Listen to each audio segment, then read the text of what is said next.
conversation with guests. Hi! Who are you? I'm Irene.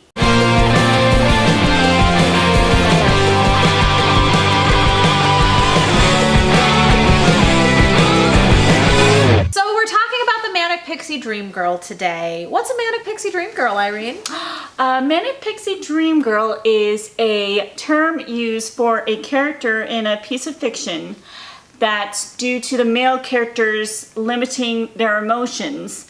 She comes along and she is so perfect to him, but she's this two-dimensional character. But to him, she has all the emotions, the most amazing person on the planet.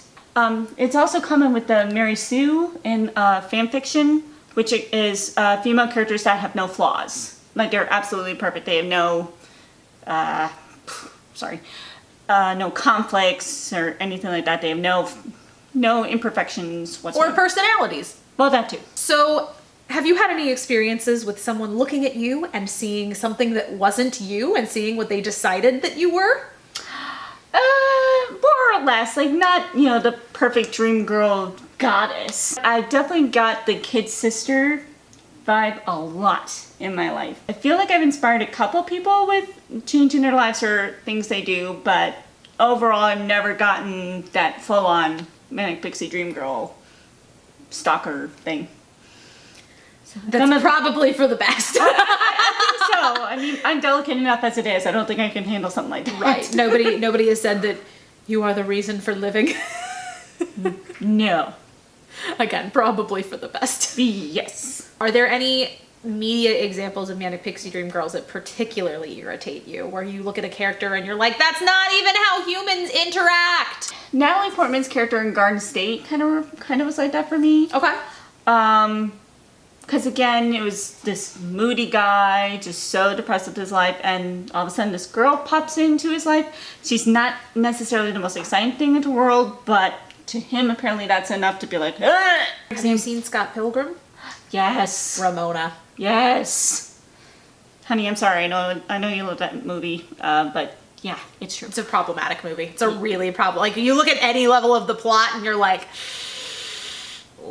Well, even in, same with Ready Player One. I know that's one of my trigger words. I know it is.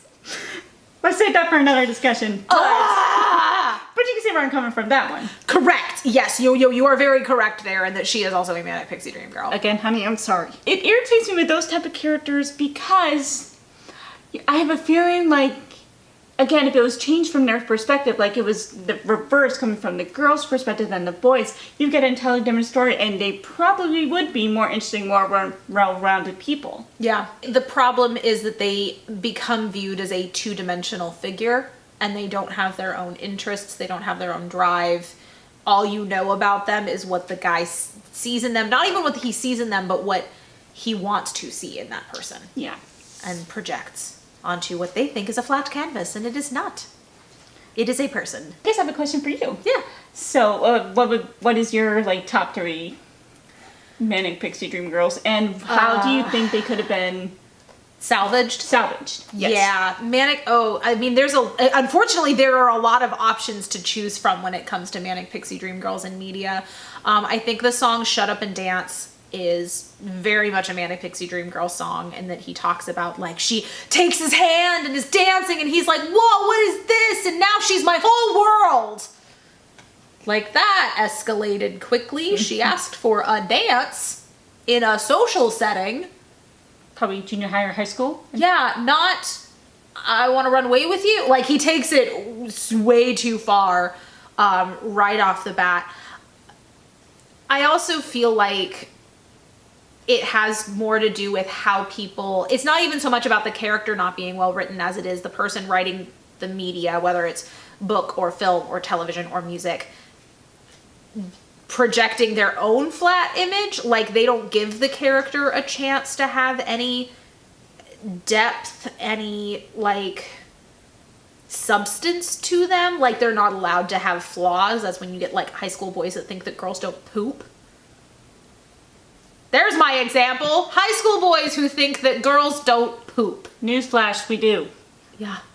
We gross. The thing is, I don't have a ton of Manic Pixie Dream Girl examples, because if there's a Manic Pixie Dream Girl in it, I don't watch it fully or rewatch it. Mm-hmm.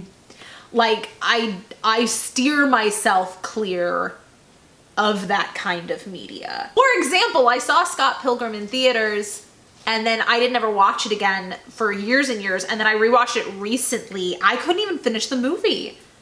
I was like, oh my god, this is so cringy, and this guy is awful to all of the girls in the story.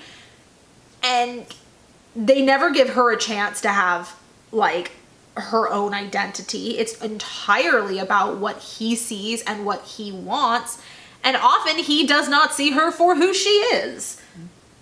It makes me very angry. Even going back to Shakespeare, you know, she's only mentioned in Romeo and Juliet. She's mentioned for a hot second, but Rosalind, yes, is mentioned by Romeo. Apparently, and he's like, I was madly in love with her. She was what? Who's that? Like I was like, oh, you move on quickly, bud. Okay. Yeah.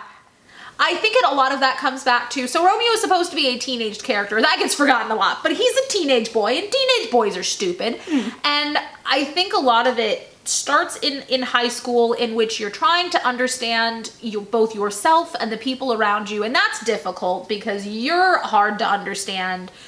And then not only do you not know who you are, you don't know who anyone else around you is, and that's when the boys really start, like, looking at the girls and being like, who are they and what do I want from them? The problem is they don't ever move on from that point. There are a lot of guys that don't make it past high school brain. They coast on high school brain for the rest of their life.